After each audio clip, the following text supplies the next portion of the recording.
Okay. Yeah. I'm good. I'll believe you this time. Okay. Let's do a show. Okay. I'm going to push all the right buttons. And it'll all start in 3, 2, 1. Help! Need spaghetti. Need nerd. Need spaghetti. Spaghetti. Spaghetti. Need spaghetti. What's up, banana shirt?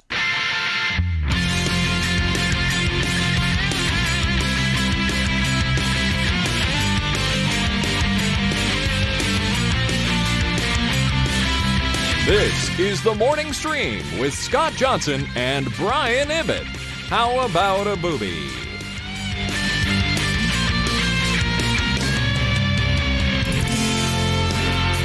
How about a booby indeed? Welcome back to the show, everybody. How about a booby? We were just talking about your cool t-shirt, and I have a feeling, I think that Brian and I might be prone to this, but maybe people who listen to us can commiserate, but it feels like if you go full like pun dad joke with your t-shirt design, I'm more likely to pick it up, especially if it has something to do with something I like. You know what I mean? Sure, of course. So it's like, hey, Spider-Man, also, here's a funny pun. Right, exactly. Yeah, no, I'm the same way, totally. Yeah, and I feel like that's a recent, well, I don't know how recent. I feel like I've been doing dumb jokes my whole life, but for some reason right now, I'm way prone to it. So if I go to a store and I see something that jumps out, I'm just like, all right, here's my $20 because that's stupid. I'm going to wear that. Yeah, there was a shirt I almost bought on Shirt Punch the other day that was like it was basically Nakatomi Plaza, come to the coast, have a few laughs. Oh, that's awesome. See, perfect. Yeah. I have not heard of this. Tell me about this Shirt Punch. I've never heard of this. Shirt Punch. So basically, it's a website called shirtpunch.com, and they put on nerdy shirts that are only available that day. Like once the day is over, that shirt is gone and never available again. Oh, it's like almost like Woot does. Woot used to do this with shirts, or Woot shirts, I guess, does it? Yeah, Woot, right, Woot shirt. Yeah, exactly. And that way, it's probably really good because then you don't end up with 8 people all show up to Comic-Con all wearing the same shirt and go, oh, I guess it's not so clever. And this is cheap. But it's $11. I mean, I think it's from Canada, if I remember correctly, so it takes a little bit longer to get to you. But and then some of the ones they'll like bring shirts out that that'll be up there for a lot longer. For example, that Mall Madness that's got Paul Blart and Bad Santa and the dude from Mallrats and Sure. But that second, like there's one on there today, Tokyo Zoo, which is like a Japanese paper cut version of like all the monsters in King of the Monsters. Oh, I'm looking at it right now. I think I want this. I think I want that very shirt. That's funny. Isn't that cool? Like it almost looks like Carter art. Yeah, it totally does. That's her style for sure. Yeah. But man, they have up to 6XL sizes available to people. They know their audience. Jeez, that's crazy. Yeah. Like small, Yeah, large, then or you can get a small, grab medium, bag large, for- XL, 2XL, 3XL, 4XL, 5XL, and 6. I didn't even know a 6XL even existed. That's Right. crazy huge. They'll even throw a grab bag shirt in there for $3.99, just a random shirt that they apparently have a lot of. Oh, like But, some old thing that they can't get rid of Didn't otherwise. sell well or whatever. Yeah. So, oh yeah, look at this. Sweet deal alert. Add a bonus random shirt to your order. There You know what? I'm actually going to do this. I'm doing this right now on the air. That's what's happening. Cool. Here you go. All right, unisex. Let's do 2XL. Let's add that to cart for an extra $4. Okay, I've done it. Sidian says that 6XL is basically just a tarp. Yeah. I guess it is, yeah. How do you know the is shipping bad from Canada? Do they cover that? It's gonna be $4 or $5 to get it shipped, which is the shirts are cheap, but it costs a little bit more to get them shipped, and that's why you always want to throw in a little grab bag on them, and that way you're getting a shirt and a half basically. And the bonus shirts that I've gotten have all been kind of, they've been pretty good. They've been okay, and as long as they fit you, who They've been cares, okay. right? Yeah.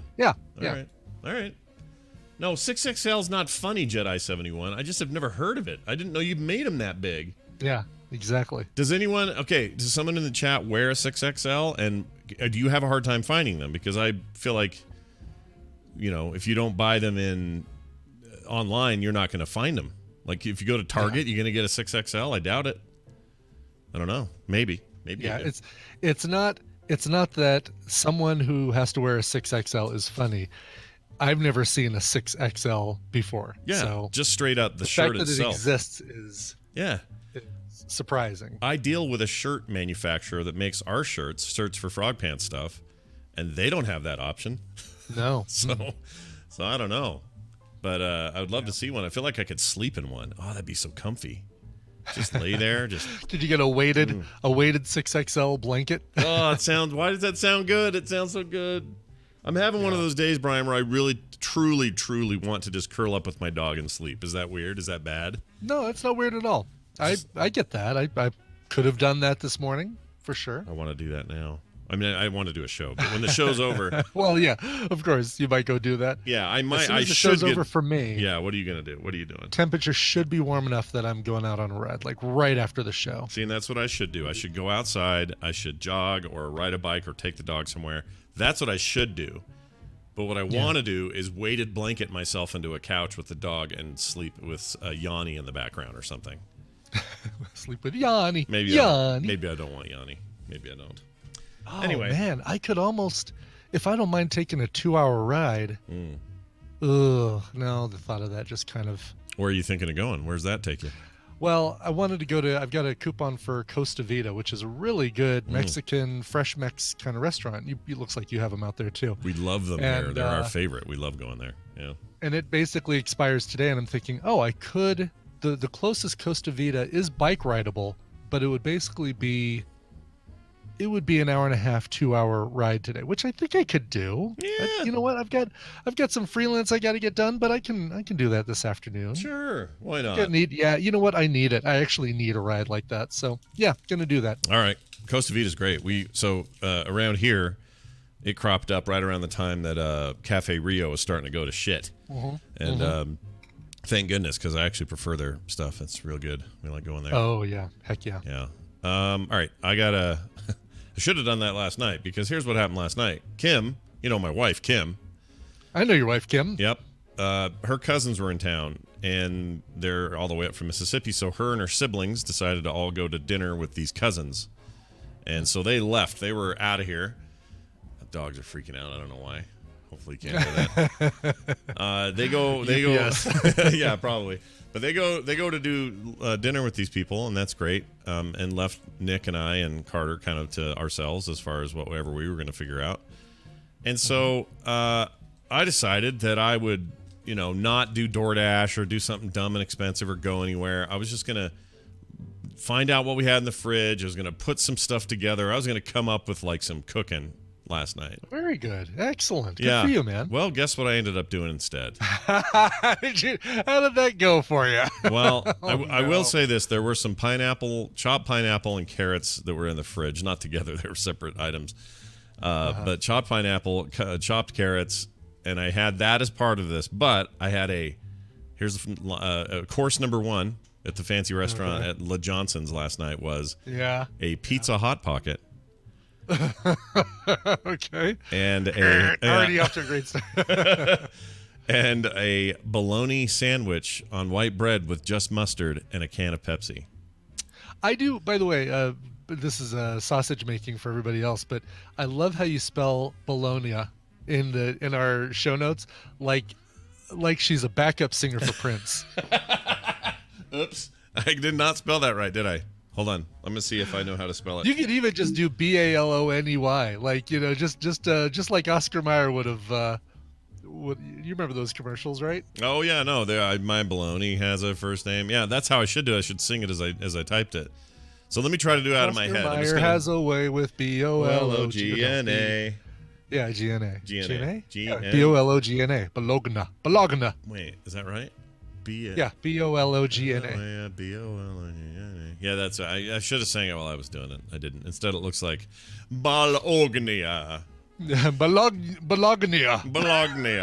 Bologna 6. But there's something about, I don't know what it is, but there's something about a little slice of bologna on a piece of white bread and just fold it in half and put some mustard in there. It's like I'm No, it five totally again. does. did you you didn't microwave it though and do your little No. or is that you or is that somebody else who told me about that? That basically you put a slice of bologna on a plate, put it in the microwave, the edges curl up, and there's a little It's like a pool bowl of grease that just kind of sits in the bottom of that bowl. Yep, and the way we used to do it is you would do that, but then you would add Worcestershire sauce to it for some reason. And then you mix it in with that greasy middle, and then you end up with like this, tangy little treat in the microwave. But that was like high school. I haven't done that for a really long time, so I couldn't say. But anyway, it was just kind of a bummer because I know better, and there were certainly better things to put together, and I didn't do it, and it's fine. I almost ate a burrito as well, like a frozen burrito, but I held back. I said, you know what? Pizza Hot Pocket is basically a burrito, frozen burrito, so don't do that. And the sandwich was fine, and the carrots and the pineapple made me at least feel like I was on Earth, Right. So, Core nights are rough for you, right? Like, because you're doing a podcast, you're playing video games. yeah, You it's just want and something it's slammed from like 6 handy. o'clock straight. I'm doing Yeah. nothing else, and so from then till 11 o'clock, you just have to wing it. So I have like 15-minute window of like, Hot Pocket. Okay, that sounds fine, and then I'm back to doing it. So it's just a bad scene around here. I get it. I totally get it. How'd you do last night? How'd it go for you? Tina made spaghetti with turkey, with ground turkey and tomato sauce. A much lighter fare. I mean, it was still full on spaghetti pasta, but You do the angel hair or the thicker stuff? the thicker stuff. Okay. I like the angel Yeah, hair like because it feels like I'm eating less, but I'm really not. I'm probably eating more because I go for You're seconds. probably eating more. Yeah. And we should have done like zucchini noodles, but that's all right. Sometimes you just got to have the pasta. Right. I get it. You got points to spend. You may as well spend them, Might as well spend them. Yep, exactly. So can you confirm for me this is a thing I love course. ground turkey in my spaghetti?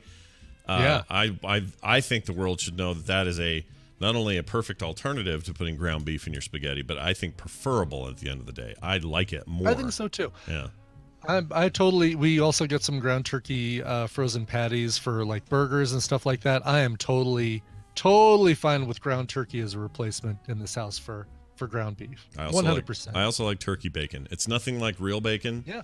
But I like No. it on its own. It's a lot merits. more like ham. Like you put it in the pan to fry it up, and it doesn't get the curly crispiness, but it also doesn't get the greasiness. So yeah, and it tastes good in its own way. It's just not really bacon. Yep. They may as well just call it turkey strips, or I don't know what all, turkey ham strips, ham like Sure. turkey or something. Because I it won't ain't go that. I won't go so far as to say that I prefer turkey bacon over regular bacon. Give me regular bacon 7 days a week. I'm totally fine with that. Yeah. But it's 1 point for turkey bacon, and it's like I don't know how many, like 8 points or more for a slice of regular bacon. So yeah, I'll totally during this time period of weight management, I will totally go turkey bacon for right now. And then by the next time I see Zoe, she can bring the bacon. I'll have the bacon. I was going to ask because Zoe's in the chat room right now. Zoe, where do you stand on turkey bacon? Do you feel like that's an abomination, an affront to your British bacon tastes? Or do She you... actually just said, "Don't tell anyone," but I quite like turkey bacon. Oh, what? Yeah. Oh my gosh, that's like finding out that But I don't know. but I'm still thinking. I think that she'd probably rate it if you have to kind of thing. This is good. It's fine. But bring on the regular bacon if it's there we go. Turkey bacon is fine, but it's not the same as the real thing. So Okay, all right. she said it a lot better than I was able to. Well, I knew she'd be the one to ask. Hey, you finally watched Hey, that documentary that I like and thought was freaking. I did finally. I know. I've got another thing that I'll use for recommendals next week, but yeah, I finally watched the Netflix Fire Festival documentary, and holy crap! You know what? I think I'm glad.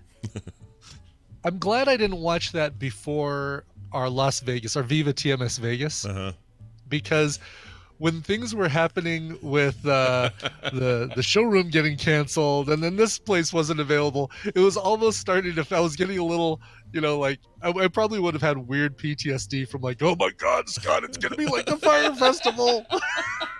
People are gonna show up and there's no place for them to sleep, and we're gonna give them a styrofoam box with a cheese sandwich and a salad. That documentary has a way of of really ramping up the stress. It's like, Yeah, it's it really, does. I mean, I honestly, if you're, I don't think that's a crazy thought. Like if you're somebody who does event planning and you've had some like nightmarish experiences, I don't know if I'd recommend watching this documentary because it's going to bring that all you know up. What? It actually made me feel really good about, well, it made me feel really good about myself that I wasn't this Billy McFarland schmo, who really looked like, you know what it is? It's the, and I think we've all got a Kickstarter in our life where it's been years since the Kickstarter, and you put some money in, and all you're imagining is these guys just living it up and partying hard with models in the Bahamas. Yeah, with your money. We'll be able to ship your guitar. Don't worry, dude. Don't worry. Your guitar's coming. Yep. There's a weird arrogance to it that's hard to not have really bug you. You know. But the part that makes me feel really good about myself is that, all right, we had the Viva TMS Vegas thing, and I had the Coverville 500 thing in Vegas as well, where again, similar thing happened where had these plans, place fell through at the last second. The place that I was going to have it went bankrupt 3 months before the event, and I had to scramble and find a new place, and it worked out very well for attendees. Right. It kind of hit one of my credit cards hard. Not nearly as hard as, boy, that poor lady who had to take out 50,000 of her own savings. The Bahamian lady with the restaurant. I felt so bad for her. If I, well, somebody ended up doing I'd start up a GoFundMe for her, but I'll bet somebody already. They already did. There was this huge GoFundMe thing, and it brought in. I can't remember what the totals were, but it made up for it. So yes, that happened. Yeah. Jeez. As you might expect, somebody did start one. I don't know if it was GoFundMe. Yeah, it was something like GoFundMe, but they did some sort of thing. But anyway, highly recommend that documentary because it is an elephant-size clusterfuck. And you kind of hate everyone too, right? Like I hated everyone. Everyone sucks in that. Just about. I mean that the Grant guy. Ja Rule. Ja Rule was kind of the guy who was like, listen, if the guy wants to go pet pigs, you pay the money and he goes and pets pigs. If the models want to go pet pigs, you pay the money and we go pet pigs. Like, no, that's wrong. Everybody jump into the pool. We're going to all jump into the pool. Well, we don't have cameras set up. We don't have a thing planned for this. That's going to be awesome. It's going to be lit. Yeah. It's just this nonstop, ridiculous over the top bro world thing. I just can't. Yeah, I couldn't stand being there for 5 seconds. It would kill me. The other person I felt really bad for was the event manager who kind of got pulled in about 6 weeks before. Oh, that event, guy. Yeah. And was about to do something unbelievable to release 6 18-wheelers full of Evian water. Yeah. This poor guy. Yeah. No, I have all kinds of sympathy for that guy. He got sucked into a thing, and then did his best. I wouldn't use that phrase. Yeah, probably not. But he did his very best to make it work. Tried so hard. He was ready to take one for the team, and dang. Yeah, y'all should watch it. Is it just called Fire? No. Documentary's called Something's on Fire. I can't remember. The festival that never happened or something like that. I think it is just called Fire. Yeah. Fire doc on Netflix. I mean, it's not hard to find. It's got a big lady's, well, not a big, but a lady's butt right there is the as the artwork for it. Oh, here it is. Fire, the greatest party that never happened, and it's spelled Fyre, and you should totally watch that freaking thing. It's crazy. Yeah. Well, then you're how late were you up watching that? 1:15 midnight. That's why you were texting me back that late. Yeah, exactly. I'm like replying. I minimized Netflix into the bottom right corner of my iPad and replied back to Scott. And I was having a similar thing. I was up too late doing some stuff, and I can't remember what I was even talking to you about. What was I talking to you about at midnight? Oh, we were talking about Third Eagle. Oh yeah, I'm so sad about this. What's going on with Third Eagle? Let me just express some sorrow I have real quick here, because here's the deal. Once in a while, Brian and I will go to Third Eagle's website or his YouTube channel. His YouTube, yeah. Looking for something that's a little wackadoo, like, hey, what's that guy doing? Today, there's a giant frog over the Vatican. What does it mean? Like weird shit that he would always talk about, and I loved it. Yeah. Yeah, and it was always some end times prediction or some popular Ariana Grande video would come out, and he would commentate on like, oh, now as we see and as we know, and he would talk about all this stuff. No, he didn't die. He's alive. Chat room's like, oh, they're all worried he's dead. But he's basically dead in terms of show content, and not that we don't need the guy or anything. But I used to like getting the clips, and it's fun, and we have a good time, right? Yeah, yeah. Well, I get over there, and I'm looking at this. In fact, I have it right here. I'm gonna bring it up.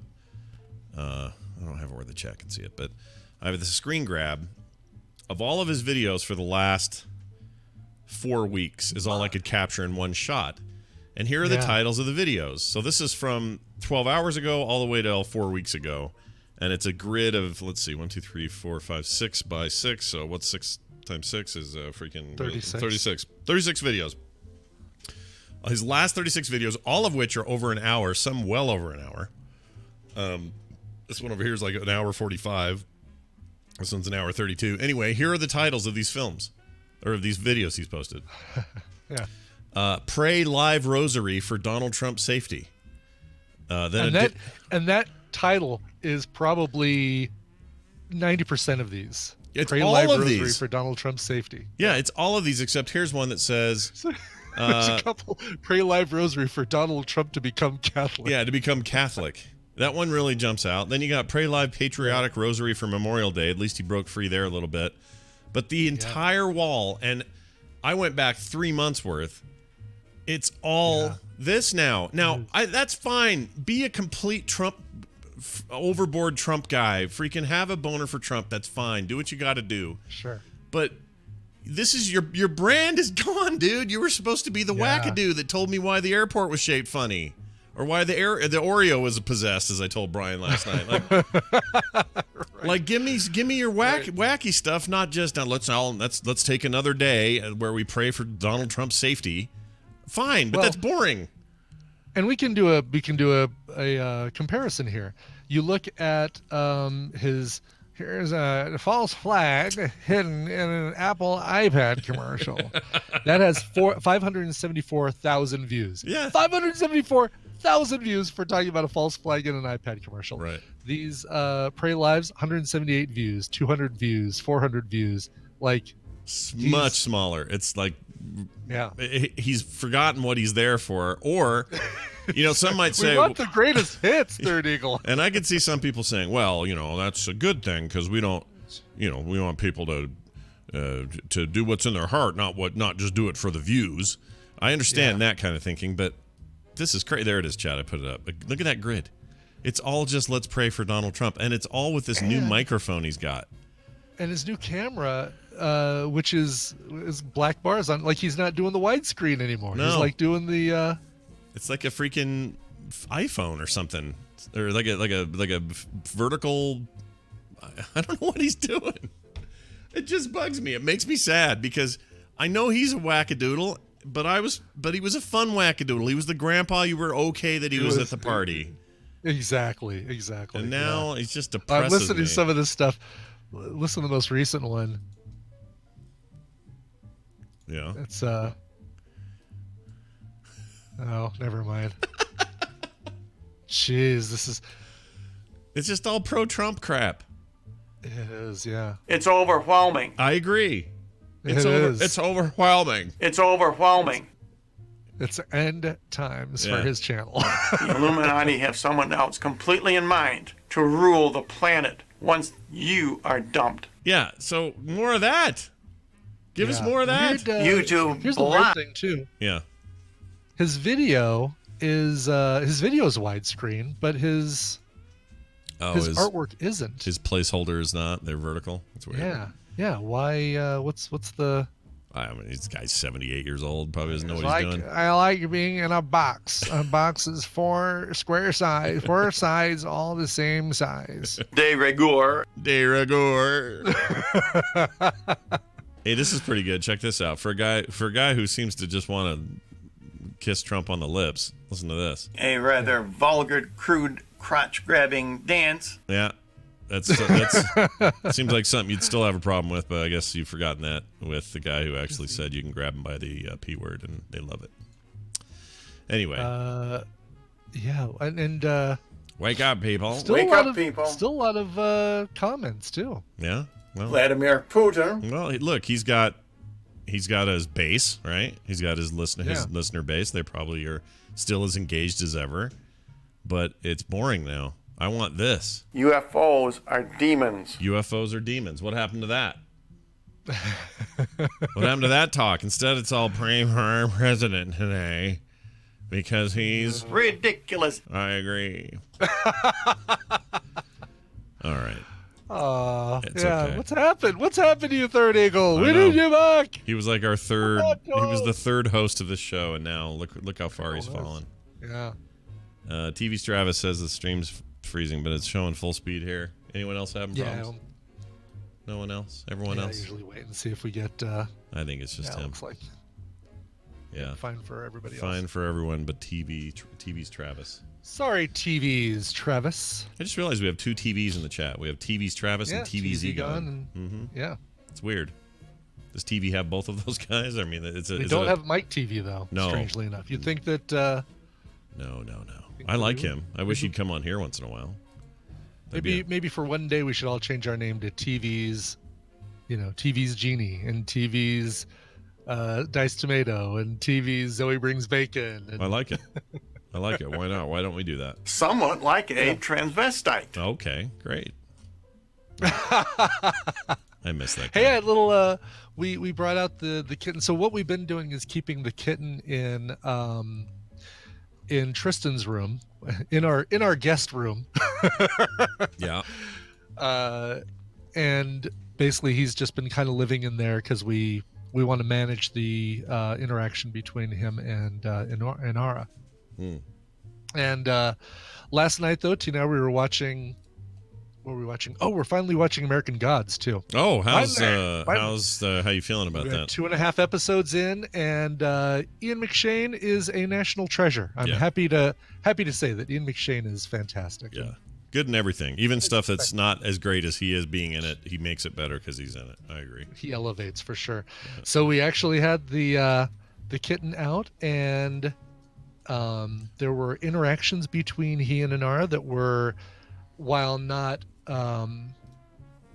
just like playing together or anything. Well, I take that back. He wanted to play with her big time. Like, hey, look at you. You're like a big version of me. Let's play.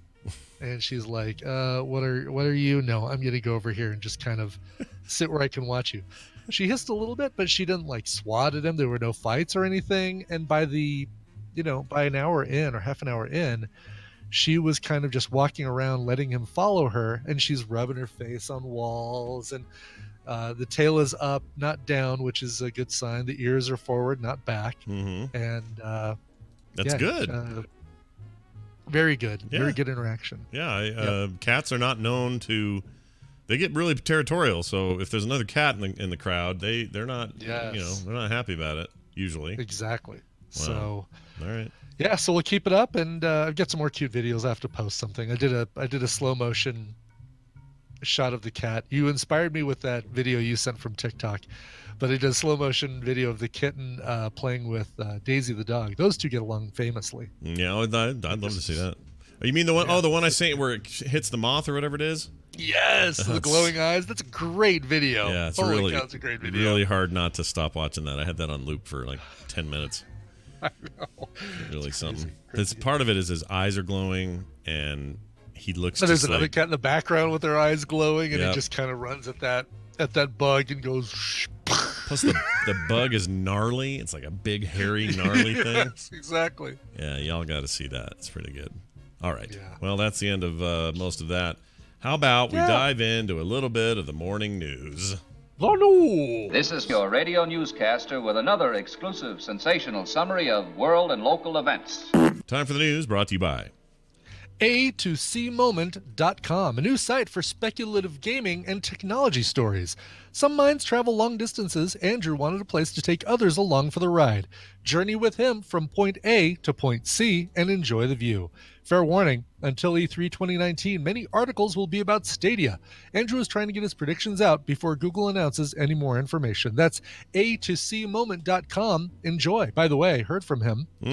he took my advice and picked up a2c moment.com as well. So Nice. ATOC and a2c moment.com should take you to the same place. I don't know if he set up the forwarding. For right now, use ATOC moment.com. Yeah, there you go. That's awesome that he reached out and said he did. That's a good idea. Totally, yeah. Yeah, confirmation.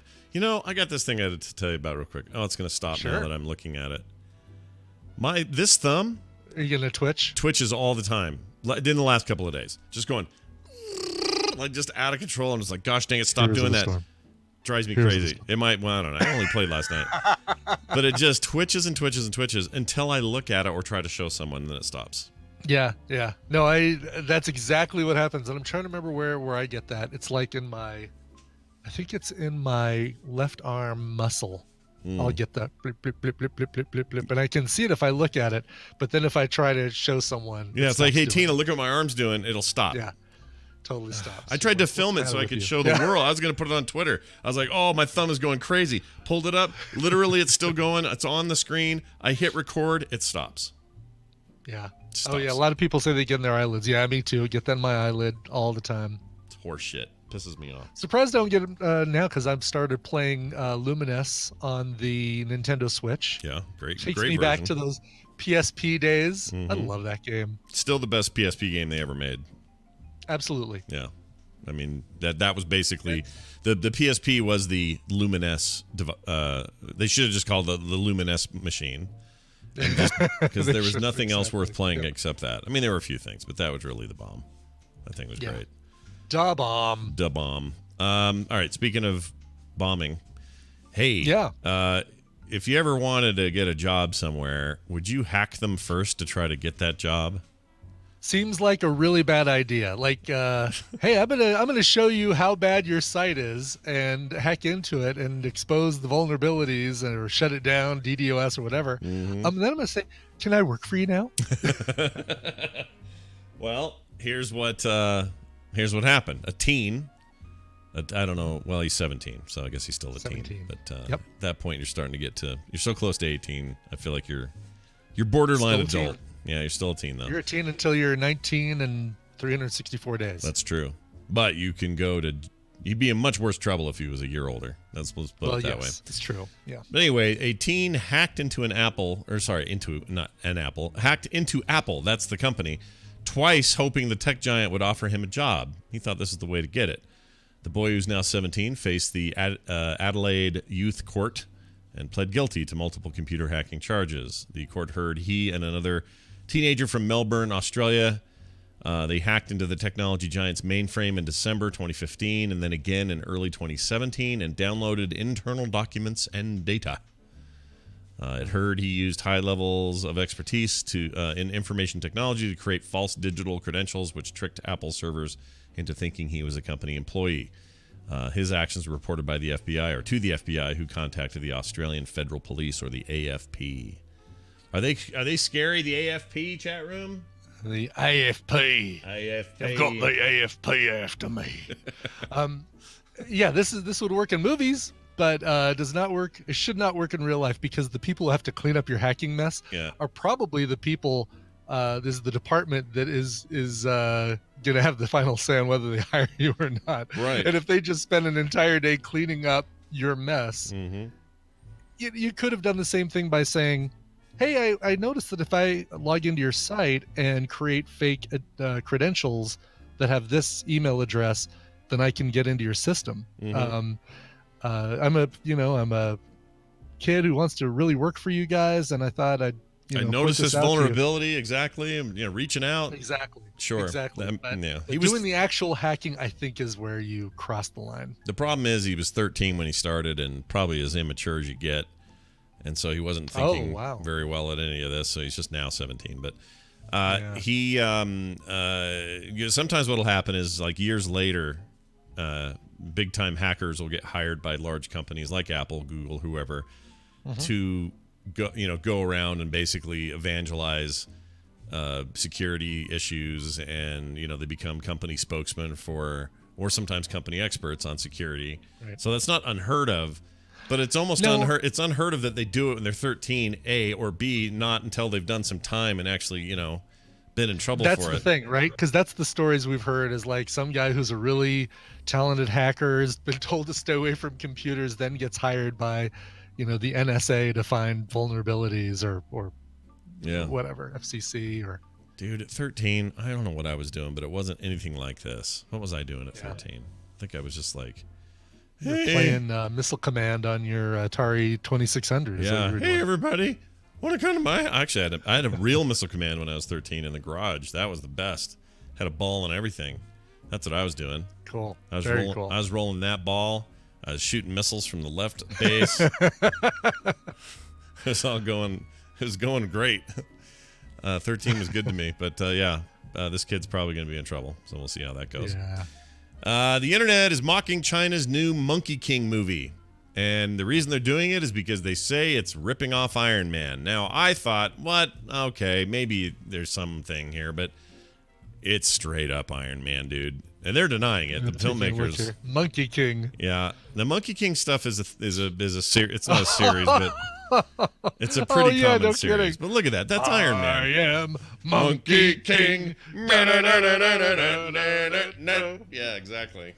Hold on, I'm gonna put this up, chat, so you can see it. This is ridiculously attributable to Iron Man. I mean, who's kidding who here? Look at that picture. Yeah, right. And there he is again with a bunch of his friends. Oh yeah, the shot of like the face thing opening and his like close up of what's happening on the inside of his helmet, and Yep. I love it. Yep, look at that. Yeah. He's got the little... Like, come on! Of course this is a ripoff. Oh, there's a video? Hold on, let's see if I can play this and not get in trouble. I'm not going full screen. Somebody told me yesterday that might be part of my problem. Oh yeah, look at him going.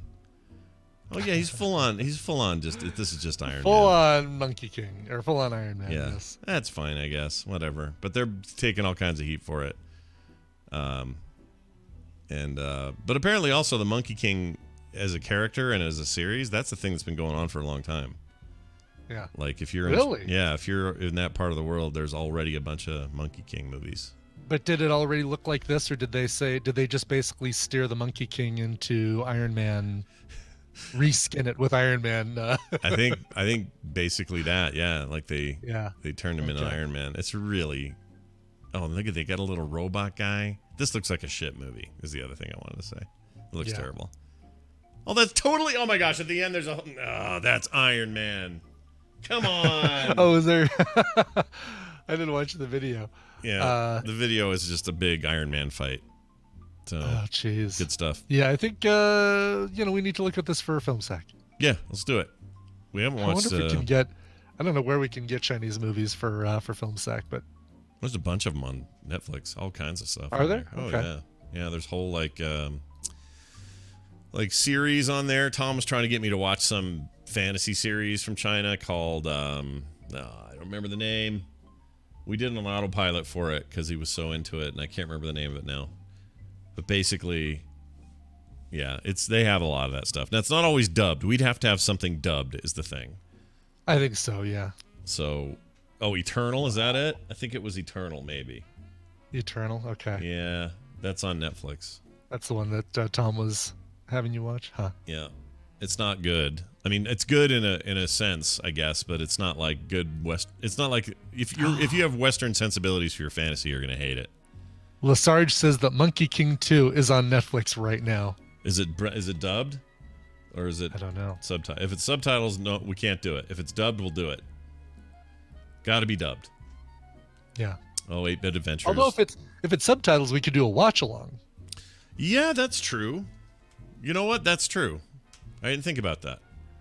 I'm looking right now to see. I think it's funny, by the way, I pointed this out in our emails, but I use the same, or Gary from Lantronix. He'll always be from Lantronix to me. He uses the same Twitter avatar profile that I do. Monkey King 2, look at this. And it is... Please be subtitled, please. It is... I mean, please be dubbed is what I meant, not subtitled. Yeah. Let's hear if she talks. She's A great gust blew the Monkey King away. I knew I had a Monkey King track in here somewhere. It is subtitled. It is subtitled. Okay, well then we could do a watch along. I we could could see do that. a watch along. I mean, is it full of action? Is it lots of talking? Like, I don't know enough about those things. I know. I'm looking to see. Right now, it's a woman flying. She's got. I mean, it does look. Does that one look Iron Man-ish? I still have not yet seen I still have not yet seen the dude. I've seen this woman like. Maybe she's the Monkey there's King. A blue dude. Looks like. Maybe she's the Monkey King. Doesn't have to be a dude. Yeah, I am still not seeing. No, I have not seen dude in armor at all, and I've kind of scrubbed through this thing. However, I don't think the dude armor thing shows up till this new one that we're talking about. I don't think that's even a thing until now. That's the whole point, because the previous Monkey King movies are just whatever. But no, but it's more like dude in like Avatar: The Last Airbender gi bouncing around from these things. Yeah, that sounds about right. Yeah. Yeah, Rusty Nail says the Netflix one is more of the traditional Monkey King story. Okay. And it's an old. I know the Monkey King stuff vaguely because it gets used in a lot of video games and stuff, but this new one looks like they're taking it to Iron Man level. They're paying the iron price for the new Monkey King is what they're doing. I don't know, but now I'm thinking I'm switching from Costa Vida for lunch. I'm going to go to the nearest Monkey King and get a Monkey King Deluxe. That sounds good. The Monkey King Deluxe. Or a Monkey Big King. Yeah, fantastic. Well, anyway, they're giving them all kinds of heat. Weibo, the Chinese Twitter, one user said, "I have only one question. Isn't that shameful?" You have brought much dishonor upon our people. These are much kinder, calmer social media posts. Here's another one. Right, they're the ones we get in the U.S. Yeah. Here's one. Stan Lee passed away not that long ago. How dare you? Oh, wow. Yeah. Yeah. Aww. It's pretty awesome. This is the it's called Armored War God Monkey King is the name of the translated name of the film. Of course it is. Yeah, sure. It follows the Monkey King as he travels across parallel universes in heaven and hell to save his life, or the love of his life, rather, culminating in a final battle with a similarly outfitted rival who also looks like Iron Man. Looks more like Rescue, honestly. Yeah, a little bit. There's somebody in there that looks a bit like Iron Pots. Like Iron. Well, who's the other one? War Machine. Looks a little War Machine-y. Yeah. Silver and all that. Anyway, that's pretty stupid. It's not a spoiler for me to mention Rescue and Pepper Potts. Mm-hmm. You should have seen Iron Man 3 by now. Yeah. Also, Trench Wildfire says, amazing what the lack of free speech does to these Chinese social posts. They're all very controlled and careful. Yeah, no kidding. I only have one question. Isn't that shameful? Please don't kill me, government, please. I take it back. Unsend. Command Z or whatever they have over there. All right. Finally, or not finally, there's some more. I got another story for you. A Seattle brewery cancels release of Crips and Bloods themed beer after an outcry. People are mad. Yeah, that seems like a good idea to not do that. Mm-hmm. These were going to be called Snitch Blood and Where You From were the names of these beers. Jeez. Okay. Let's see. So they were going to release these gang-styled craft beer lines, presumably for the sake of the street cred, without anybody raising a red flag. Yet, for Seattle-based Mirage Beer, the release of 2 new beers didn't go according to plan over the holiday weekend, that being Memorial Day. It says right here, Mirage was planning to release a pair of Crips and Bloods beers, complete with rival bandana designs. Needless to say, the above tweet from the Black Run Collective Beer Culture, a member of which spoke with The Takeout, I don't know what that is, it's some magazine, captures the general public's response to the beers, which rang as both tasteless and ignorant of the still omnipresent gang violence in America that remains too frequently monetized by people from outside the communities that are affected. Almost immediately, Mirage has canceled the plan. Yeah, probably a good idea. I don't know. It obviously you don't want to promote that kind of stuff, but it just seems like another thing to kind of get in a fight about, right? We don't need to escalate the war between the Crips and the Bloods. No. Plus, it's a weird kind of appropriation. It's like, I don't know. What's it like? It's like, I don't know. This is not. It's not their fight anyway. You make craft beers for a bunch of hipsters, beer sippers. You have nothing to do with gang culture. So like, what are you doing? Right. And do gangs tend to sit down at the local craft brewery and? Yeah, I don't know. Let's see. Should I get the blackberry sour or the beer that's named after the Crips? Yeah, it's very odd. Do you have the milk stout nitro available? No? Okay, then I'll have the Bloods beer. Hold on. Is there like they put milk in tell me about this milk stout. What's that? That sounds terrible. That sounds like thick, viscous milk beer. It is a beer made with milk. I'm hearing the dog whining upstairs. Oh. Hope the dog's all right. Maniacal Industries says it's actually not milk, it's lactose sugar. Oh. But it is a thick, creamy stout that is she's down here whining. Hi Daisy, why are you whining? Is your mom outside working on the garden? She might be working on the garden, and she can't get to her. So it's just a kind of a thick, creamy beer. I know that doesn't sound good, but it sounds terrible. But I don't drink beer, so I don't even know. Maybe it is good. Yeah. It's creamy from the foam of doing nitro, which basically injects little tiny bubbles in it, not like carbonation bubbles, but just basically makes it like a velvety, velvety foamy. When you say nitro, beer. you mean nitrogen? I think nitrogen. Yeah, I think that's what it injects would be. The bubbles in there. Okay, yeah. Interesting. They inject nitro from the American Gladiators. They bring him right in there with his great, fantastic, his machine gun that fires tennis balls. So you got to hide behind the little the little platforms. Yep. And then to get him out of there, they got to fight him off with double-sticked Q-tips or whatever they used to fight with. Remember those things? Right. Exactly. Those were great. Right. I was just thinking about that the other day. I would be all down for a resurgence of American Gladiators. Yeah, I used to love that crap. Yeah. It was actually fun to watch because it was super cheesy and way overproduced and all that other stuff, but it was also an actual competition. Like they were actually competing, unlike most, stupid reality shows. They were like actually fighting for who was going to win up there, and there was something I liked about that. It does feel like American Ninja Warrior is kind of trying to do that thing with kind of the big, over-the-top, goofy obstacle course, but you don't have ice and Aztec at the end of this thing hucking Foursquare balls at you while you're trying to get through it. There was something I liked about that, though. I missed that.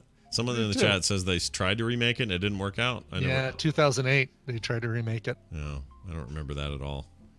Now's the time. 2019 is your year. Get in there. Totally. Oh my God. Yeah, look at these games, right? Pyramid. I remember Pyramid, Joust with the big old ginormous Q-tips. Mm-hmm. They have the one with the balls where you roll around in the balls like a gerbil. Yeah, what was that? Atmosphere? Atmosphere, something like that. Yeah. Atmosphere. Those are great. Competitors begin on ramps, and each contender must roll his or her sphere directly over the sensors in the middle of the pod to release the blast of steam and score 2 points. Dude, that was the best. It was right? The best. Like hamster balls, and they're trying to bump each other off of those. Yep, there was nothing wrong with it. It was a cool thing, and should have stayed. Oh, the gauntlet! They had to get down like a field, and then they had the gladiators there trying to stop them with giant shields or something. Mm-hmm. Those are good times, man. What was this? Late 80s, was it? Mid to late 80s. Yeah. Like a show that was on so late, it was after Saturday Night Live. Yep. That's true. 1989 is when it started. I thought it started earlier than that, but. All right. How long did it go? Yeah. Was it 1996 in its original? Oh, that's not bad. It's an okay run. Not at all. Yeah. All right. Well, there you go. Oh, they said the grand prize of season 1 was $100,000, a 2008 Toyota Sequoia, and the right to become a gladiator for season 2. So this would have been the remake. The cash prizes and car remained the same in season 2, but there was no explicit mention of the contenders becoming gladiators. So that must have not worked out.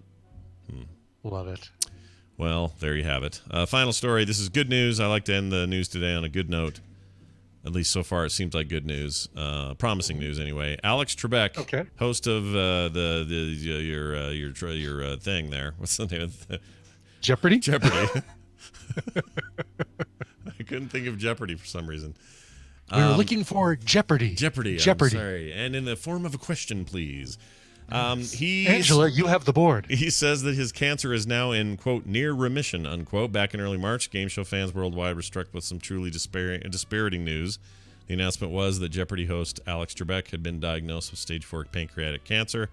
Over the last few months, even as the show itself has commanded increased pop culture scrutiny, thanks to that one dude, James Holzhauer, who keeps winning. Holzhauer, whatever it is. How you say it? Yep. Who I've played. I found out. We went to trivia the other night, and I found out that not only have I played trivia with him in Vegas at Tacona, but the year that we won Geek Bowl the first time in Austin, he was in one of the other teams that we beat. Like he was basically you guys beat third him? or fourth place team. Nice. Oh, Scott said it right. Says Sack Buttgin. I can't say your name right though. Holzhauer, is that it? Holzhauer, because the Z comes before the H. Yeah. Anyway, let's see here. It says, it is heartening to read in a New People article that Trebek today, in which the game show institution announcer says that his cancer is responding shockingly well to his chemotherapy regimen, and that he has been told by doctors that he is in near remission. That is not an exact medical term, says the article. Partial remission is typically defined as a reduction of 50% in the rate of tumor growth size, but that can vary cancer to cancer. But anyway, the doctor said, this is a quote from him, they haven't seen this kind of positive result in their memory. Some of the tumors have even shrunk by more than 50%. It's encouraging news. He's 78 years old. He still has several rounds of chemo left to go. But that is good news, especially because pancreatic is known for being resistant to treatment. And low survival rate. Yeah. It's real bad. So I'm super glad. Yeah, 9% survival rate. So glad that he's doing well. I love Alex Trebek, man. He's great.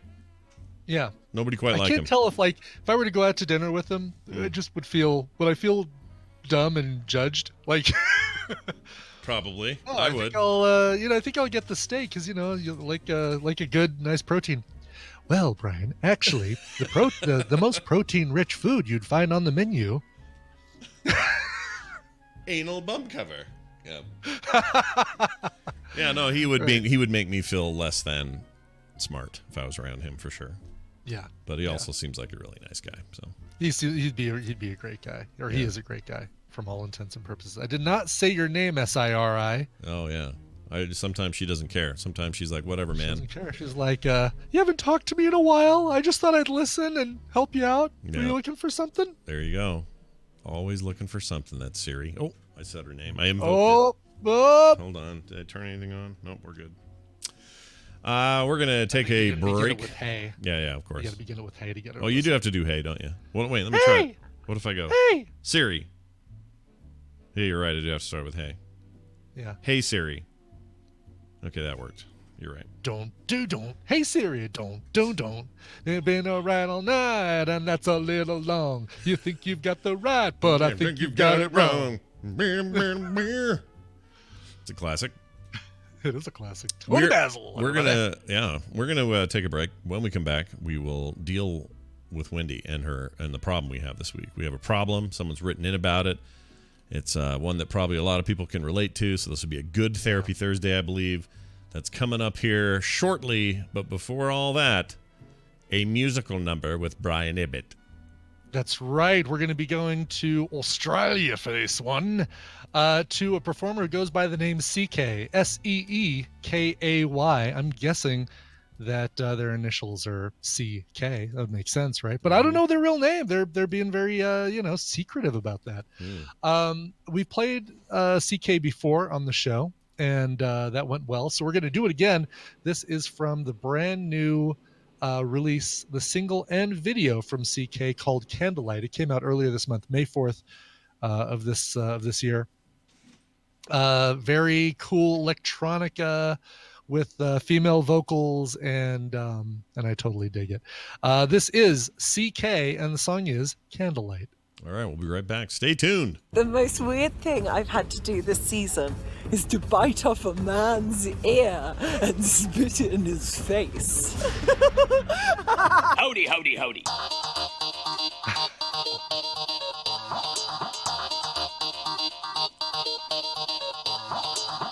This is the morning stream. It's a rat turd.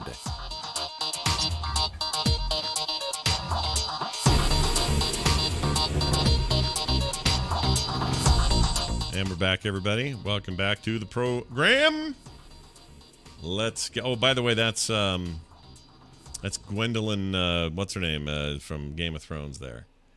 I'm gonna play that again. Really? Yeah, you got to hear that again. She's doing an interview about something she had to do in season 8. Brienne The of most Tarth? weird thing I've had to do this season is to bite off a man's ear and spit it in his face.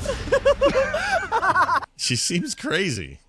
She does. I love it. She seems like she might be slightly insane. Oh, it's awesome. No judgment, Love it. but man. I like that, actually. All right. We're going to get Wendy up in it. I believe I may have to pause and save it. Let's see. Because she's not showing as online. But I am a minute or so early, so let's see. Oh, that was weird. Oh, no, that was my own headphones. All right. I didn't hear anything. I know. That's what I mean. It was... My headphones have got a little short going. I got to figure out a new cable situation here. 'Cause every once in a while I'll bump it and it'll go... Bloop. And I won't be able to hear you for a second, but... Weird. Yeah, I don't like it. Gwendolyn Christie, that's it. Gwendolyn Christie. Star Wars' own Commander... Phasma. Oh, Captain that's it. Phasma. Captain Phasma. I was gonna... Commander Silver Helmet. Dude, I saw photos and video from the opening of Galaxy's Edge last night. They had George Lucas and Harrison Ford and Mark Hamill and Billy D. Williams all there for the launch. Wow. This place looks so amazing, but yeah, there's there's no way you're getting into that place and getting around very, well, I take that back because they're doing this thing where they're letting people go and hang out in there for 4 hours at a time. Mm-hmm. And, really? You have a time limit you yeah, can be in there? They have a time limit so that other guests can get in there, and so you don't have somebody who just basically camps there for the entire day. Oh, yeah. I mean, so let's say I think it improves the experience for everybody, and really, go there for 4 hours, and then go enjoy the rest of Disneyland. I guess that's true. You go do the rest of the park and then go in there and then leave and do the rest of the park. Yeah. And that way, again, it's more fun for everybody. I want to do. Has anyone said anything about the hotel that has the themed hotel, and there's even a storyline when you get there that you're supposed to solve or whatever at the hotel? No. I don't know if that's heard about that. I don't know if that's done or not, but there's a Star Wars themed hotel that's supposed to be just all jacked up like that. Which sounds Oh, hi. Hello. Oh, there she. Wait, hold on. I've made an error.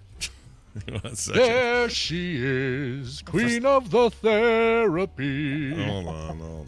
I can't find where I was. There we go. Now it's recording. Hey, it's my sister Wendy. What's going on, Wendy of Therapy Thursday fame? How are you? I'm good. How are you guys? You're back from New York. How was New York? Oh, so nice. Yeah. We had perfect weather. I think the week before it rained every single day, and then we got there. It was just heaven. This is the time of year to go too, isn't it? This is when you want to go. So beautiful. And here's the weirdest thing. It didn't seem crowded to me at all. That is strange, isn't it? Yeah, a little bit. Yeah. I mean, It was so weird. I don't know what was going on, but I loved it. Well, you were there over Memorial Day weekend, right? So everybody there was somewhere else. Oh, yeah, that's probably true. We left on Sunday to come back, so maybe we missed. Yeah, I don't know. Yeah. And your Swedish friends were there and all that stuff that you were going to meet up with? Yes, that was so fun. She is just so much more patriotic than I'll ever be. Oh yeah.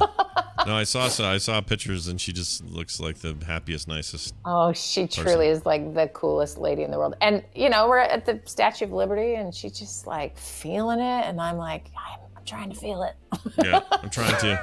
It's a complicated backstory, but yeah. There's some pretty... No, that's very sweet. They are awesome people, so it was a lot of fun. Then we got to hang out with two of Adam's roommates from college, and so got to see they both lived in the city for the last 20 years. Oh wow, how'd it go for them? Tired, man. How are they? No, they're great. Yeah. They're great, but it's not an easy place to live. No, it never sleeps, is what I hear. It's the truth. Yeah, just always awake. Seems good for insomniacs, but not so much for the rest of us. Well, that's great, and I'm glad Wendy or Misha was able to help out and kind of keep an eye on the kids and all Yeah, that. I mean, let's just say my kids are never been spoiled like that. Oh, I guarantee it. She spoiled them. She has definitely embodied the role of grandma. I mean, she's awesome. Yeah. So they loved it. That's good. Cool. I miss those kids. I guess we're gonna see everybody in August, but I don't know. It feels like forever from now. It's not that far. Yeah, and Abe is nearly your height, dude. He's like 6'1" now. That's what Misha was saying. She says he's all tall now, and that puts him like 2 inches shy of me, and he's probably not done. He's probably still growing. Yeah, So- he's 13. Yeah. Oh yeah. No, I guarantee it. Then he'll be. I'll bet by the time this is done, he'll be like 6'5". That's my thinking. I know. Yeah. I'm worried he's going to be 6'10" and hate basketball. It's like a terrible combo. If he liked it, he could retire you guys if he was good. Yeah. You know? Hello. He's not going to be that kid, though. No, probably not that kid. Well, anyway, it's good to have you back and back doing Therapy Thursday, which is the thing we do every Thursday. We help people with their real problems. Wendy is an actual therapist, helps people all the time with actual problems. And we have an actual problem today from a listener, and I'm going to read it. I do not know if they want to be known by their name, so I'm just going to call them S. And it goes like this. Dear Wendy, Brian, and Scott, I am finally writing into Therapy Thursday after almost 2 years of the same struggle. I have reached a point so desperate that I honestly don't know what to do anymore. I will try to keep this short as I can, but it's a lot. My question to you is, how do I deal with a company that has not helped me in a sexual harassment case against female supervisors toward a female employee? Here's my story. I am 28 years old. I started my current job at an office 3.5 years ago. My supervisor, who's 10 years older than me, took a liking to me very quickly. We found out that we have a bunch in common, and she recognized I could come on to the department's, I could become one of the department's top workers. But also she gained a trust in me that involved telling me things about my coworkers and the department I felt were not professional or nice to say as a supervisor. Even though it bothered me, I never said anything to her or anyone else as to maintain a friendship with her that no one else seemed to have. So basically the boss is backstabbing people behind their backs, and she's hearing all of this. Anyway, she's the kind of person who would have, man, I can't read today. She is the kind of person that would have kept you from getting the raise you deserved if she had a personal issue with you. I didn't want to jeopardize my career by telling her how her comments made me feel. All right, flash forward to almost 2 years into my position. This is November 2017. We had a little department meeting that consisted of me, my supervisor, and 4 other coworkers. My supervisor made a comment about my body in front of my coworkers that was humiliating and made me feel super uncomfortable. A couple of people laughed, but everyone just brushed it off because they were used to hearing stuff like this come out of her mouth on the regular. She uses the word T-I. I don't know what do you think that is, Brian? T-I. Titties. Is it titties? Seriously, Scott, did you just need Brian to explain? I wasn't it? sure because I think there's 2 T's in that word, right? Yeah, she blanked out the middle. Yeah, but And I was usually like, you Didn't do provide that. enough. She didn't provide enough asterisks. Yeah, that's but- all I'm saying. Is there's usually you do an asterisk per word letter so that you know what the word is, and so I wasn't 100% sure, but now we have confirmation. Thank you, Brian. Anyway, to describe the dress I was wearing, because I am a busty gal, which is categorized as sexual harassment. Because the comment was made only a month or so before my next review/pay raise, I decided not to take it to HR despite being a victim and hearing her say awful, unprofessional things about other people all the time. After seeking help from another supervisor at the company, I ended up getting to HR in the end anyway. I gave HR my statement, and nothing happened. My supervisor started to ignore me and nitpick my work, which has been the same for 2 years. She wrote me up for things that everyone was doing and for problems that didn't exist. I reported her to HR a few months later with evidence of retaliation. It still wasn't enough, and nothing happened.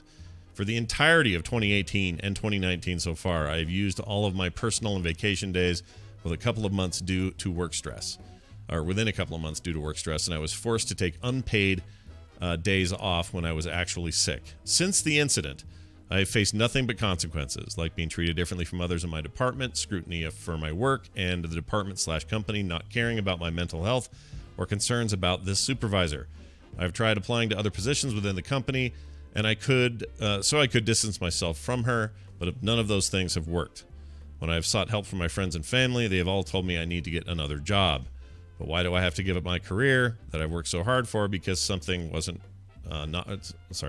because of something that wasn't my fault? In the event that I ended up getting firing or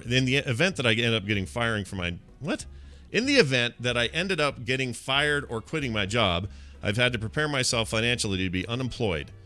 I closed out a small Roth IRA account because I don't have the backup savings, and I moved my wedding date so that I could claim my husband's health insurance. I'm looking to leave the company at the end of May without even having a new job planned. What is your best advice? Also, does Wendy do Skype sessions? I would love to do therapy with Wendy, and I've been listening to her since 2012. She is simply the best. Love the show, or thanks so much for my story. Love the show, S. All right. So, sexual harassment in the workplace, made more complicated, in my opinion, by someone of the same orientation and gender who's doing it to you, and she's rocking a hard place hardcore right now. Is the right tough situation? Yeah, is the right thing, Wendy, for her to do what she's doing and quit in May and take out the IRA and get on her husband's insurance and all this stuff, or is there something else she should be doing? She should email me. Yeah. Yeah, no, this sucks so bad because, and maybe this is a strange perspective. I hope not, but I think there is a shift in how all of this is working. And you're sort of at the beginning of it being better. Right. And so there's still lots of hiccups. There's still many companies that are doing this wrong. And the reality is, this is a thing that has always existed in the workplace. And it is hopefully a thing that could be, stopped at some point. But it has so much to do with how the organization runs itself. We have funny episodes of The Office where they're attempting to do sensitivity training. Yeah. Yeah, and I think it points to, it's a funny version of just like real life is actually, it is a lot harder to do than you think, because you have really embedded attitudes that are going to vary among people. And so if a company has not created an environment where it is safe to make a complaint, and then your actual outcome on your job is not then protected, this is systematic and it's really problematic. So to stay in a company that this is their culture, that choice is a tricky one, because then you're going to have to really fight that. Or what I think many, many, many people do is they just put their heads down and try to, get through it and, eventually, but the cost to their careers, they're already paying it immediately. They're paying. And there's maybe some reasons, of course, I don't know who the person is that did this, but I think ego is often a very dominant factor when you've got a supervisory person behaving in such a way, and they've got the power to then make everything worse. I don't know if you two are familiar with Dan Harmon, who did Community. Yeah. Oh yeah. Have you heard his apology on his pod? Yeah. The one where he had harassed a girl who worked for him, or that had worked, I guess, with him or whatever. While he was it was her first writing job on Community, right. And he, showed her favor and really liked her, and eventually, but like all apologies, sort of his initial apology was just like, sorry, but then really did the work of figuring out what he had actually done, and then been really honest with himself that, essentially his ego was, of course, in the way because she rejected him, and he punished her perpetually after that. And so, and for her, he did this apology on his podcast, not at her behest necessarily. And it's really well done. So I think it's This American Life that does a nice portrayal of the whole thing together. I can't remember exactly who. I meant to look that up. Anyway, really, really well done. But it gives you this example of, here is a guy who had to really work hard to get how he was doing this wrong. And so you think of someone who they don't care. They don't care to do that kind of work, or to see this person as a victim and as, recognize their power control issues that created this nasty work environment for this other person. Like, it's not an easy fix. This is not something that comes around easily for folks to just recognize their role and actually apologize. I mean, we have apologies from, like Louis C.K. gave an apology, but his career was destroyed, right? So he had his motivation will always be a guess, Whereas the Dan Harmon thing, like, you just need to hear it. It's really, really well done. I heard this too, but I don't remember where I heard it because I don't listen to his show directly, but I heard it somewhere else. Like maybe it was. I don't know. TAL Yeah, or something. I'm pretty sure it was.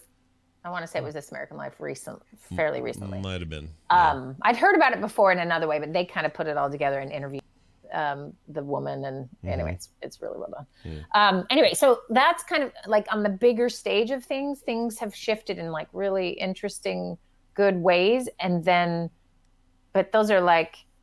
It takes 20 complaints to take them down. It takes you know what I mean? Like we look at that and think, oh, wow, that just happened because the media talked about it. No, it didn't. And some of those people's careers, though, they've been damaged for years and years and years. And, so it's just huge. But the trickle down reality in most companies is that it's, there's not going to be any press releases and everyone's going to discount. Well, did it really happen, et cetera? And in fact, I read some research on the restaurant industry. Oh my gosh, if you want to be sexually harassed and have them do nothing about it, go work in a restaurant. Jeez. Okay. 1 in 4. Just old-fashioned. Hierarchical. And I think the more hierarchical a place is, the more likely you're going to have these things. And I think, a kitchen staff and a wait staff and people interacting, maybe they're drinking. There's a lot more sort of nearness to one another and hey, that didn't happen or you're making a big deal about it. And then just the structure of restaurants. Anyway, you could read about it. But when I was at Chi-Chi's, totally saw this. And I was 17 and I still noticed it. It was usually, adult male managers just being skeevy with like wait staff or anybody, hostesses or whatever. And it was at the time I was like, oh, this is freaking weird. I guess I'll just put my head down and do my job. But I remember thinking that was all real uncomfortable and strange. Right. And the reality, and so the reason I bring up the restaurant situation is because your bottom line financial world is absolutely impacted when you have to switch a job out because you're now going to start at the bottom of the totem pole at another place. Yeah. And so that moving around business, which is what our emailer is facing, right? Like, do I stay here and get tortured and feel like what I think and need doesn't matter? And that the hierarchy there is actually protecting the supervisor or whatever. So I have to leave versus the person who created this and has perpetuated it and made it, is like the most unfair thing I can think of. Am I wrong to make it even a part of the issue that they're both women in this situation? Because for me, that feels like it has an impact. Because totally if it's if it's a woman, and I don't know, I feel like you're part of it. You're supposed to be a part of a team, kind of, because men are douchebags, and you kind of have to, solidarity in numbers. Like we stick together, and that's how we fight the man. But now here's the opposite of that happening. Am I wrong to? Because she's probably been the victim of sexual discrimination or harassment at some point. So you think that she'd be more aware of it, or just shy away from it. Also, it probably makes it so that the higher ups disregard it a little bit more. It's like, well, it's a woman saying it about a woman, so it's not as big a deal as if it was a dude saying it about a woman. Yeah, that all of that seems like that would have an impact. Is that wrong, Wendy? Because I'm speaking of it as a cisgendered male dummy who doesn't know. So right. Okay, so let me just throw this at you. If it was a dude sexually harassing you or a woman sexually harassing you at your jobs, go back and picture your day jobs you guys used to have. Would it make a difference? I mean, I think it might, but I don't know. I'm trying to think of what practical difference it would make, because that's a really good question. Maybe it wouldn't. In my head, I'm thinking if it was a dude, and I guess there isn't a difference. Yeah, maybe not. I'm trying to think. visualizing a male and supervisor that I had and imagining both of them saying something to me.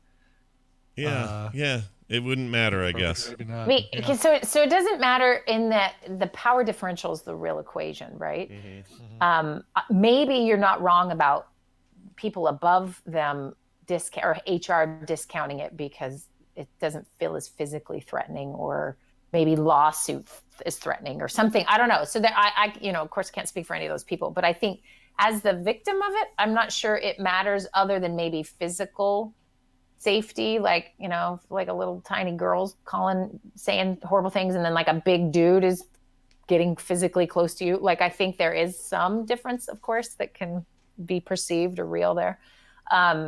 But the outcome is where the problem really lies, right? Which is to come forward and say something and no. I mean, that's the reality for all the women who have come forward with anyone famous. Like, the bigger the person in sort of fame or money or whatever, like, how terrifying. And that's why we always need 20 of them, right? And so all the guys getting away with one or two, it's because two people, their lives will be destroyed. And to not be believed, and the pain and the nightmare that is, right? So that, set that aside for 1 second. What do we wonder about this woman who has done this?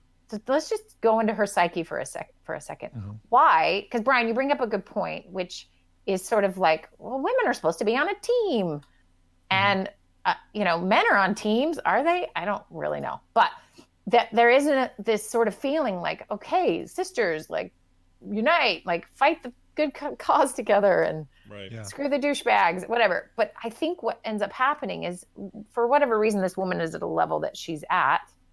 She's literally commenting about another woman's body in a derogatory way in a meeting in front of other people. Like, who is she?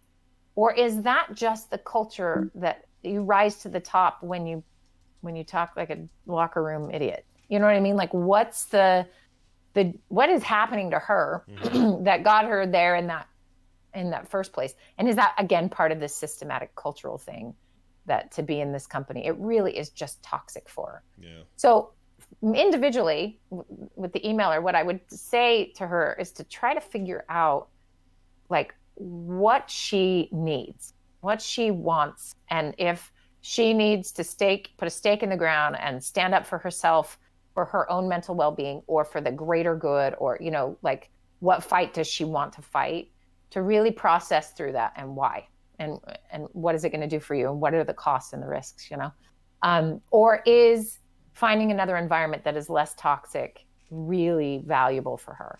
Because not everyone is going to be on the front lines of this, fighting this, but obviously some people have to be. But deciding who you are, and it's okay if you're either. But to really be certain about that, and what are your reasonings, and then let's say she chooses to go somewhere else. She chooses to end her employment there in May. How does she then sort of recover and find another place to work that has a different environment? So I found a great website that just kind of details, like, what sexual harassment is, what your rights are by law, how to think about, this as it's happening, some tips to sort of follow, like, creating a paper trail really quickly, and, how to make sure your HR is actually following the law. Some other things that are helpful. It's called equalrights.org. And you can just sort of Google or on it, search for the legal help of kind of knowing your rights with sexual harassment at work. I can send a link to you, Scott. Equalrights.org, right? Yeah. And it's very specific to women. And so that's partly why I think it's relevant here. I think there definitely a lot of the same stuff applies to men, and maybe there's more specific stuff for men, but we know it happens more often to women than men. And then, what are the ramifications? Because in the end, you look at just sort of any of the people whose careers have been stopped in their tracks because they said no to an advance. And, it's stuff that's not always measurable, but the psychological cost is just enormous. So my overall advice to her is to think of this as like, it's take it very seriously. even when no one else maybe at your workplace is. Maybe that's finding some support with other people who've been through this or have navigated it themselves. Even, I don't know if you have to go the legal route necessarily, but like finding some security in your base. And, maybe her fiance is a good support for this as well. Other women that have been through it, but just like really taking it seriously. That's the hardest part about this is people don't. And you think, oh, what's the damage? Like she just had this.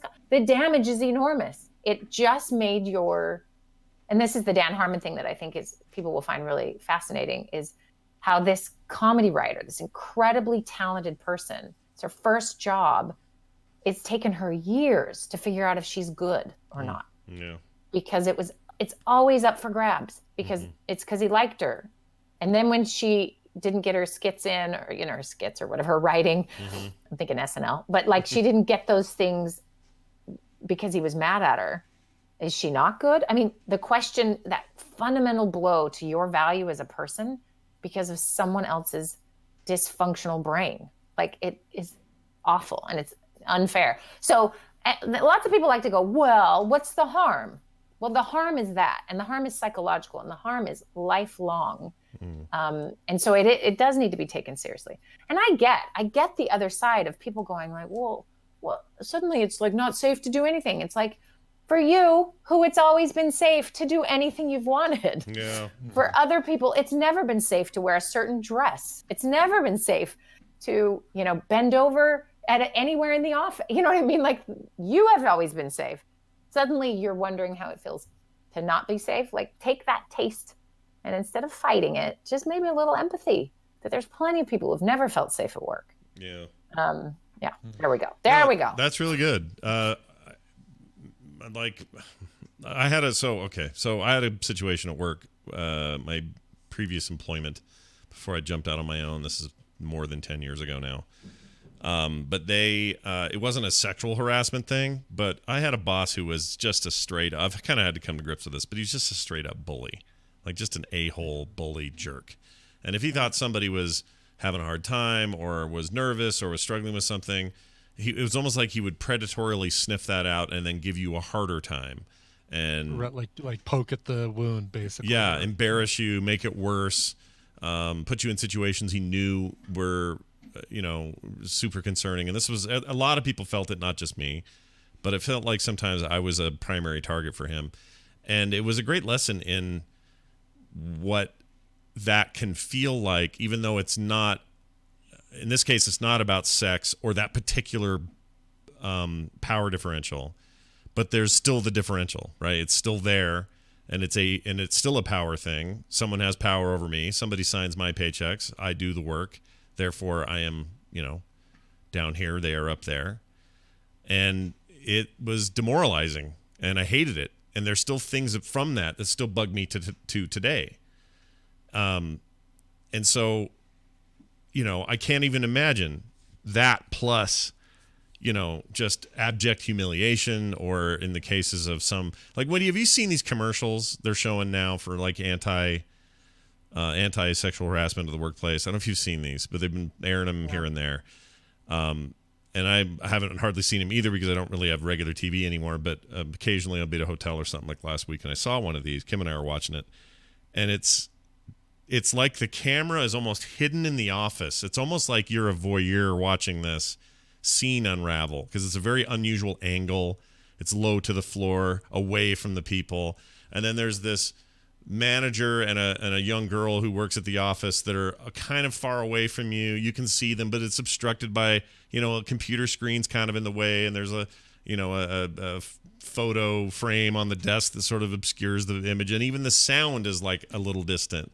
So it feels like you feel like you're watching a hidden camera footage. Yes. Yeah. Like they're purposely trying to make it feel like you're seeing some surveillance here. And then he's just like pushing up on her and getting too nice and complimenting her in ways that are clearly just designed for him to whatever. And then he ends up like kissing this girl without her consent or without her knowing what's going on and just seeing how uncomfortable she is. These are the most effective freaking things I've ever seen. Like they make me squirm. They make me go, oh my gosh, I want to kill that guy. Like I just want to kill that guy. If you haven't seen, I got to find those, and I'll send you a link to one because I think they're really effective. Like not since the truth smoking things. Is it for a law firm or something? No, it was like some national thing, Coalition or something. Yeah, and it was some kind of national group that was interested in, curbing harassment in the workplace or something. But they're really effective, and some would say, Sidian says it's effective to you. Well, yeah. Yes, it is very, very effective to me because I cannot stand seeing somebody feel like that. And it reminded me of how I felt with the bullying with this boss I used to have. It reminds me of the feelings I have when we're reading what we're reading here from her. Like, it's a miserable piece of thing. It sucks. Right. And and here's the thing about, it's what's great about that idea is that it builds empathy. And what's hard, I think, sometimes is the target who needs to feel the empathy maybe won't feel it or won't see it or won't, because that's part of why it occurs. If you talk to somebody who has been charged with sexual harassment, there's going to be a very strong defense that that's not what they were doing. And I don't believe it's just lying half the time. I think most of it is a genuine belief that they see this as like they're right. And here's the problem. Again, going back to this point, it's power. No matter what, I don't care how any argument you want to make. If there's a power differential, then it is not clear. And this happens. People marry a boss or they start dating at work. And there's lots of cases of like, okay, this is fine. But it will always be a question if there's a power differential because motives are iffy or seeing things clearly, and so I can have empathy for that guy. I actually can, which is like, dude, you're missing maybe, I don't know, maybe you're a scumbag. That's possible too. But there's also just possibly like, she smiled at me and so she's into me. No, she thinks you're her boss and needs to make sure you're happy with her work. So like that sort of reaching into the psyche of that is tricky. And when you listen to the Dan Harmon thing, you realize level of work it took for this guy to recognize what he created, the abuse that he created. And it is minor compared to what a lot of people go through. Minor in the actual physicality of it, I should say. Yeah. Psychologically, it's not minor. Right. But that dynamic is so hard when you've got two people seeing a situation very differently. And then you've got just the old guard, right? You've got people who,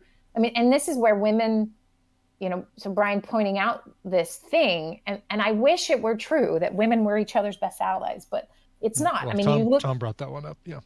Tom. Yeah. Wait, Scott brought that up. I say Tom. Scott brought that up. Well, and you look at this sort of idea of like, we should be helping each other. We should whatever. But if you take sort of women who are older, what have they had to do for 30 years? What happened to them before Me Too? #MeToo, right? Yeah. They would advise younger women to just, this is part of the thing. This is just how you deal with it. You just, sometimes they're handsy. It was not, go talk to HR, get a lawyer. It was not, you have rights. That's all shifting, hopefully, right? But there has been a long line of women who've been through this, who then can see, they can blame the victim too. They can say, well, you shouldn't have worn that dress. Or you were being flirty. Yeah. Right. And that's partly because they have navigated the system in the way that they have and believe they're doing it the right way. That's how they survived. And everyone else should do that too or whatever. So you have this breakdown left and right between people. And it's because it's people in an environment 8 hours a day. Right. And so some of this is inevitable. But I really do think there's hopefully, I feel like millennials have required a few things of us older folks. And that is maybe a little more ethical behavior in certain places, right? And maybe it's not all true, but some transparency. Like they demand to know where their chicken was raised. You know what I mean? Like there's a bit of a like so let's be a little more clear. Glassdoor is another example of like let's look at what companies are really doing. Some more, I guess, transparency that's come about, and I think change is possible. I have hope for that, but I do think putting humans in the same place inevitably create some of this. So for her, kind of in the end, like to really get to what she wants to do and feel empowered to do that thing and sort of get the support she needs to do either of those choices. And then, find it, really understand her rights. I think most people get jobs and they don't ever read the HR manual of how to handle sexual harassment or how it's, there's no glass door for sexual harassment cases in a building before you go to work there. Maybe there will be. Ooh, that's an idea. Someone do that. Weird. Plan ahead, you mean? Weird. How weird that would be. Yeah. Think through this stupid thing that has to exist on Earth, but it does, right? Yeah. I mean, part of me remembers how, like when a company's not doing great or it's going through growth spurts and it's just struggling to keep up, or, it's not used to having to hire more people or whatever, it gets so chaotic that when something like this comes up, if you even have an HR department, sometimes they're like, oh, geez, please not one of these right now. Not now, because this is so crazy right now. Maybe it'll go away. Maybe it'll just fade away. Like, you just can't count on them is what I'm saying. And she's clearly found that out. Like, they're not her advocate here, even though that's the whole point of an HR department, is to manage your human resources, the resources that are human.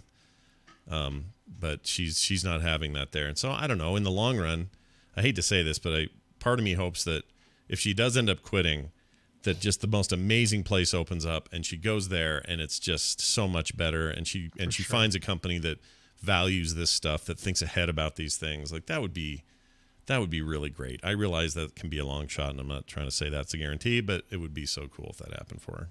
I would be very happy for her, because that place sounds poopy. Yeah. To me. Yeah. And also, this is another lesson I take from this. People who, in private, when you're just kind of sitting around with them and they constantly are talking smack about everybody else, I guarantee at some point or another, they're talking smack about you with someone else. With somebody else, exactly. It always happens, every freaking time. So anytime that starts And happening, if they're not, the fact that they do it makes you think that they probably could. They probably do or will or could, yeah.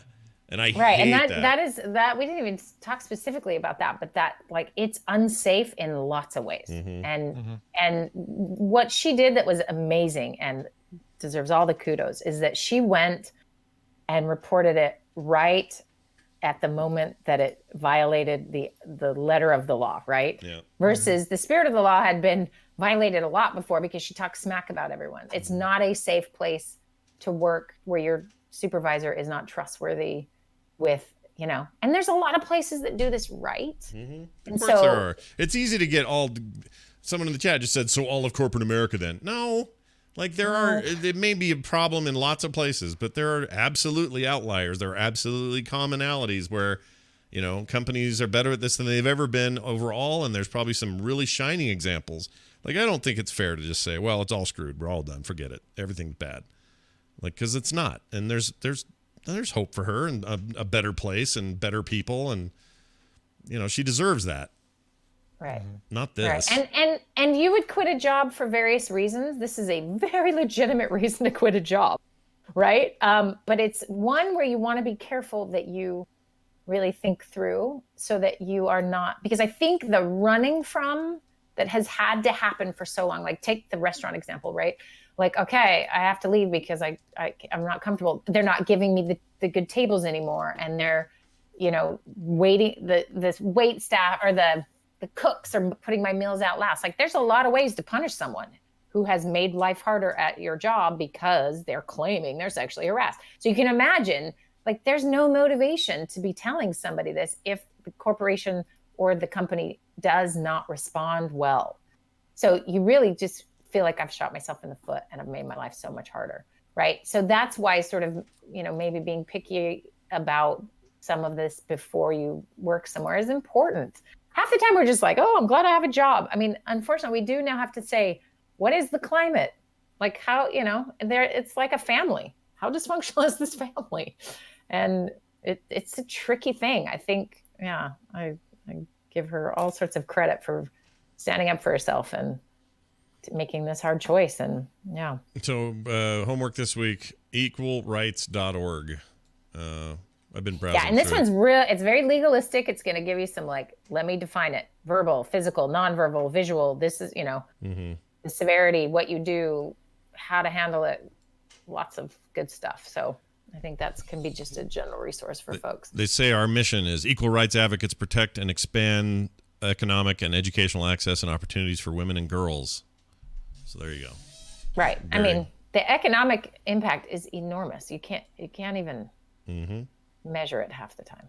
I mean, I Googled this thing and it had just like lists of these of various people, like the women that like what their careers had started out, and then like one of the women was raped by Cosby, and where she ended up.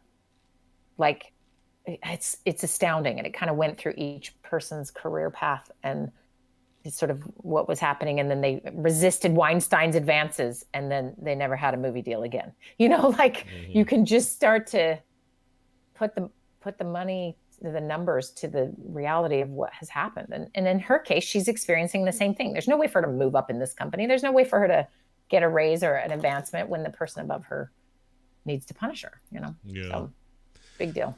Yep.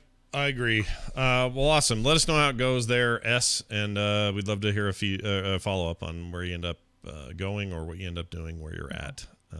And we're glad you reached out. Also, I will forward your email to her so that she can contact you if she wants to do more.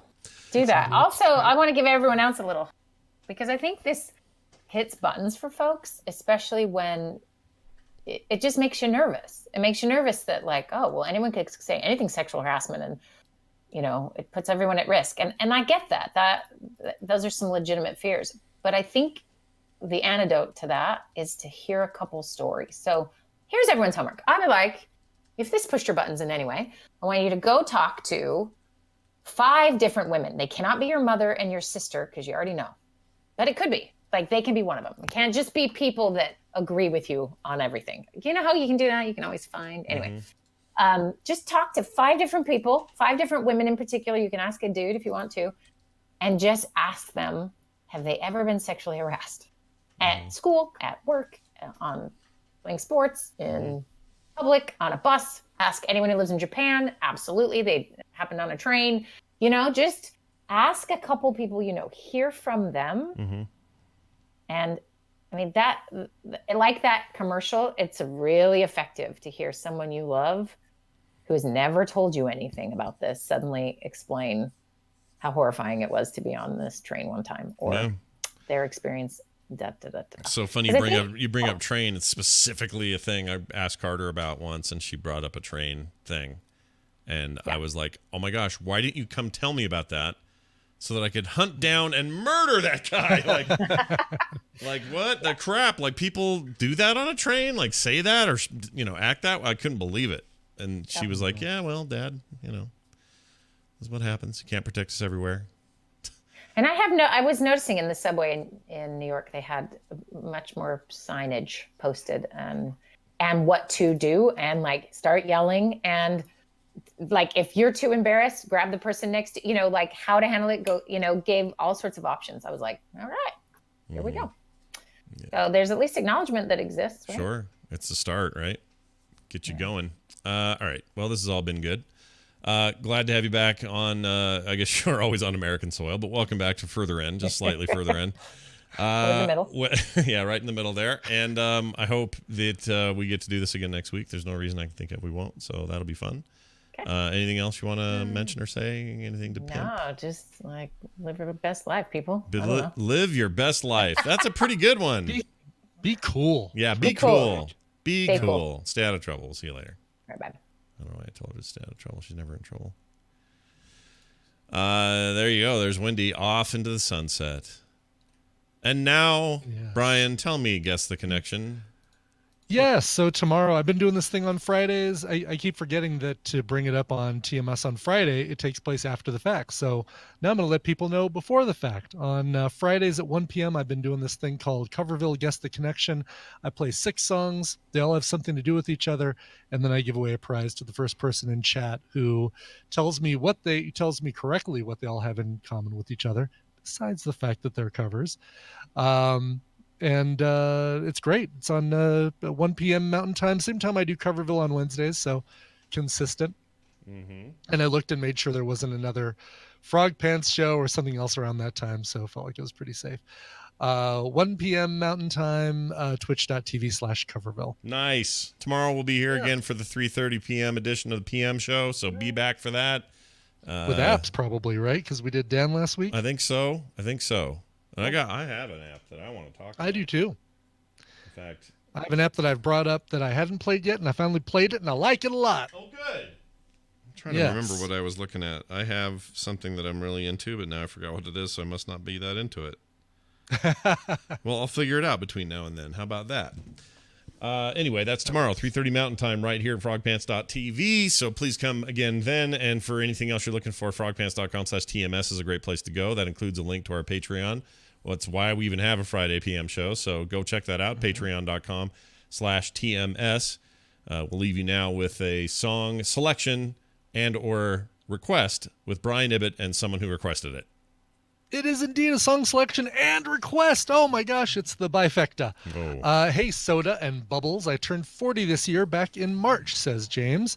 I know it was a while ago, but I'm kicking off my midlife crisis by leaping from a plane with a parachute on June 1st. Jeez. If you could help me get pumped up for this experience, I would appreciate it. Theme it around growing up or falling down, maybe.